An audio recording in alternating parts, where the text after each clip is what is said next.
انسان اپنی نظروں کی حفاظت کرے، اس میں یہ بھی ایک چیز آ جاتی ہے، کیونکہ ہمارا معاشرہ جو ہے آج کے دور بہت ہی پرفتن دور جا رہا ہے۔ اس میں آپ نے اپنی نظروں کی، قرآن میں بھی اللہ تعالیٰ نے فرمایا کہ اپنی نظروں کی حفاظت کرو، اپنی شرمگاہوں کی حفاظت کرو۔ نظر جو ہے نا یہ شیطان کے تیروں میں سے ایک تیر ہے۔ ہوتا کیا ہے کہ نظر آپ کسی چیز کی طرف لے کے جائیں گے تو آپ کے ذہن میں اس کے خیالات گھومنا شروع ہو جائیں گے، پلاننگ بننا شروع ہو جائے گی۔ اس کا فیصلہ پھر یہ ہوتا ہے کہ آپ کی جو شرمگاہ ہے وہ کر دیتی ہے، یہ مشکل چیز ہے۔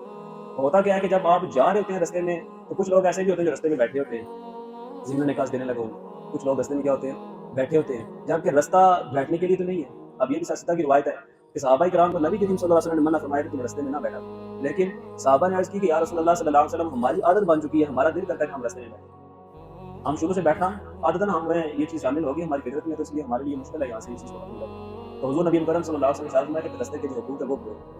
یعنی کہ اپنی نظروں کی حفاظت کرو، اگر کوئی سائل آ جاتا ہے تو اس کے سوال کو پورا کرو۔ اسی طرح اگر رستے میں بیٹھے ہوئے تو اگر کسی کی تنگی کا باعث مانے تو وہ تنگی تمہاری وجہ سے نہیں ہوتی، اگر تو یہ آپ حقوق پورے کر سکتے ہیں تو ٹھیک ہے، لیکن آج